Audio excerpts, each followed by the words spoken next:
Setelah para emban mengintip dan mendengarkan pembicaraan antara Raden Pabelan dengan Putri Sekar Kedaton, beberapa para emban itu takut akan hukuman yang menimpa dirinya, sehingga sebagian para emban itu melaporkan kejadian ini kepada Sang Prabu.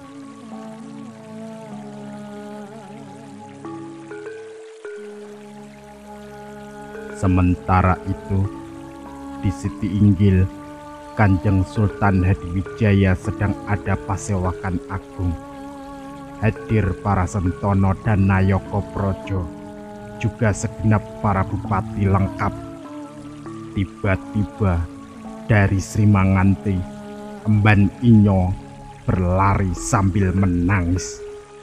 Emban itu memasuki ruangan pasewakan. Aduh Sinuwun, cilaka Sinuwun. Ada apa? Cepat katakan. Ada apa sebenarnya? Jangan menangis di dalam acara pertemuan ini. Cilaka Sinuwun, hamba kami yang dipercaya untuk menjaga putra Paduka Sang Retno Ayu Sekar Kedaton melaporkan bahwa di Putri Kaputren telah dimasuki kemasukan maling Aguno yang mencari hati tuanku putri oleh Raden Pabelan putra Tumenggung Mayang Sinuwun. Ampun Sinuwun. Sultan Pajang, Sultan Hadiwijaya seperti mendengar suara petir di siang bolong. Setelah mendengar laporan Emban Inyo, seketika itu tidak bisa mengendalikan diri. Dadanya terasa sesak mengepulkan api amarah yang tak terhingga. Kedua matanya merah mengeluarkan bara api yang akan melebur semua yang ditatapnya. Tangannya menggenggam erat, gigi bergeretak, bibirnya bergetar menahan luapan amarahnya. Kemudian memerintahkan Bimbosoro untuk mengumpulkan pasukan khusus Sandiyuda. Kemudian Bimbosoro maju melaporkan bahwa pasukan sudah siap dan menunggu perintah. Surakerti dan Wiratanung, kalian aku perintahkan untuk masuk ke dalam Kaputren. Tangkap si maling Aguno Pabelan anaknya Tumenggung Mayang. Kalau dia melawan, bunuh.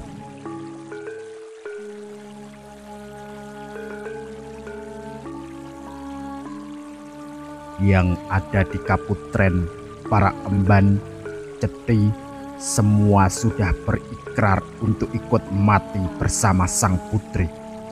Sementara itu, Sang Retno Sekar Kedaton memegang erat lengan Raden Pabelan, serasa tak mau dipisahkan. Mereka sudah sepakat untuk rela mati bersama demi hasrat cintanya.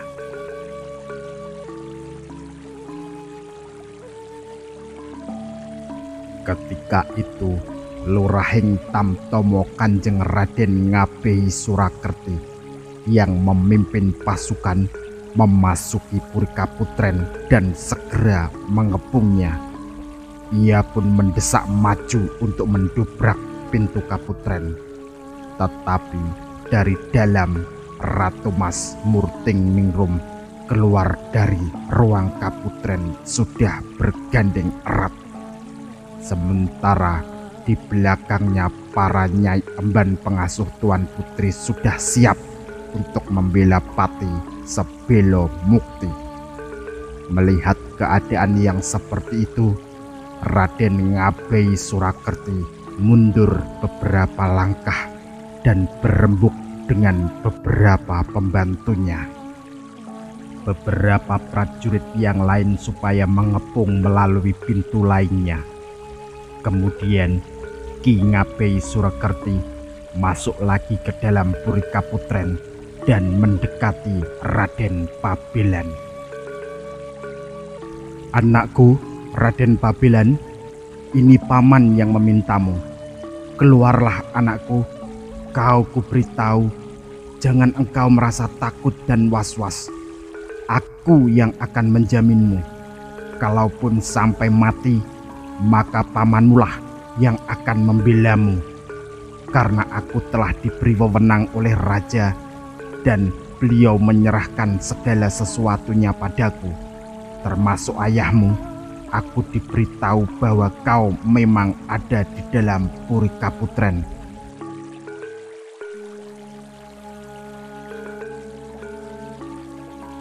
Pada saat itu, Raden Pabilan sudah dicegah oleh sang putri tidak perlu keluar, kecuali ayahnya sendiri yang datang. Tetapi Raden Pabilan memang hatinya lemah, mudah percaya pada orang lain, sehingga sikap kewaspadaannya pun berkurang. Ia beranggapan seperti dirinya, orang lain mesti baik seperti apa yang dikatakannya. Oleh sebab itu, Raden Pabilan keluar dari bangsal Kaputren. Aku akan keluar, paman yang memberikan jaminan keselamatanku, dan Gusti Ayu sudah menjamin kami berdua. Kanjeng Romo sudah tahu dan telah disampaikan kepada Kanjeng Sultan.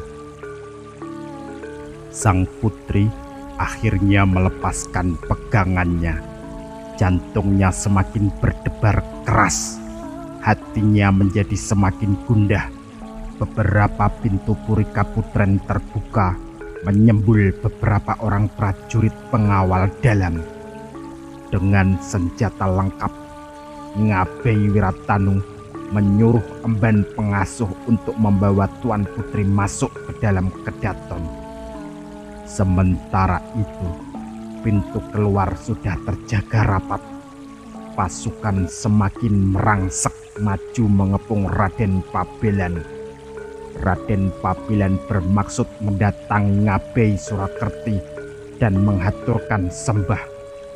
Ketika sedang berjongkok memberi penghormatan, melesat dari kanan dan kiri dua prajurit Sandi Yudo yang sudah memegang keris. Serentak keduanya menghujamkan senjata ke lambung kanan dan kiri Raden Pabilan. Raden Pabilan menjerit keras, mengerang, dan tewas seketika. Kemudian secara bertubi-tubi pasukan yang turut mengepung Kaputren juga serentak beramai-ramai menghujamkan senjatanya ke tubuh Raden Pabilan. Tubuhnya terkapar di tanah bersimbah darah. Mulutnya tersungging senyum kepuasan. Seluruh tubuhnya berlubang karena tusukan pedang dan keris. Kemudian tubuh yang tak bernyawa itu diseret, dibuang di Kali Laweyan.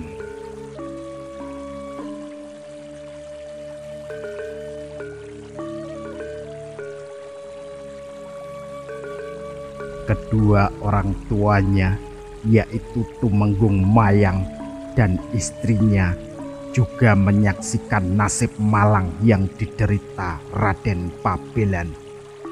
Mayatnya yang dibuang begitu saja di Kali Laweyan, hatinya sedih. Tumenggung Mayang menyuruh beberapa orangnya untuk mengambil jenazah anaknya dan agar dikebumikan dengan baik. Sementara itu, Tumenggung Mayang dalam hatinya merasa terharu dan menyesal atas perlakuan pada putranya sendiri, menjerumuskan pada jalan kematian. Betapapun orang tua terhadap anak, tego lorone ora tego patine.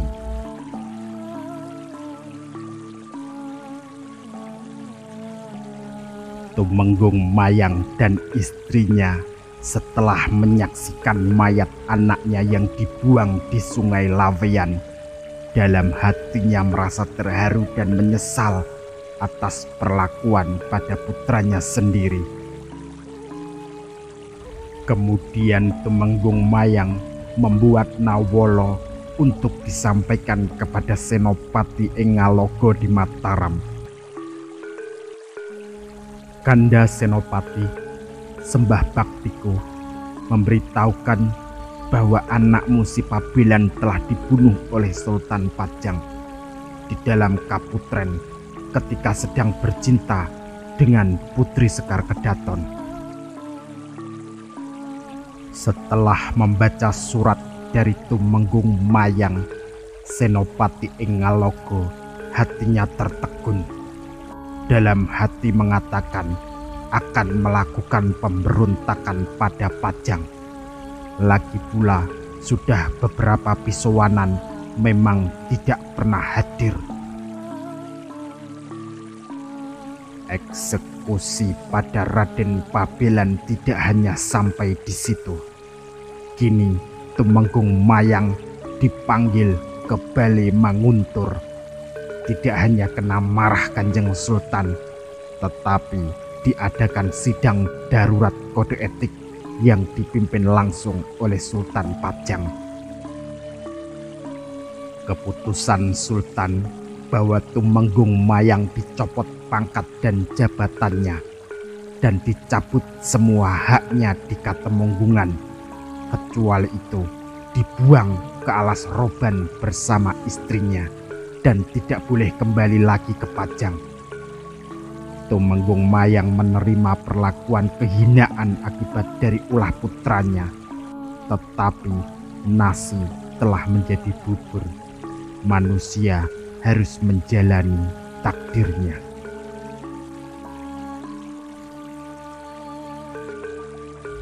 Tumenggung Mayang dikawal 1000 prajurit dari Pajang berangkat menuju ke Semarang untuk dibuang ke Alas Roban. Sebelum berangkat, Nyi Mayang menyuruh abdi dalam Katemenggungan untuk menyampaikan Nawala ke Mataram kepada Senopati Danang Sutawijaya. Salam hormatku Kanda Senopati, memberitahukan bahwa adikmu Tumenggung Mayang menerima hukuman dari Sultan Pajang dan kini dibuang ke Semarang. Mohon Kanda rebut jangan sampai dimiliki oleh kadipaten lain. Jadikanlah sebagai abdi di Mataram. Danang Sutawijaya setelah membaca surat itu menjadi marah yang tak terkendali.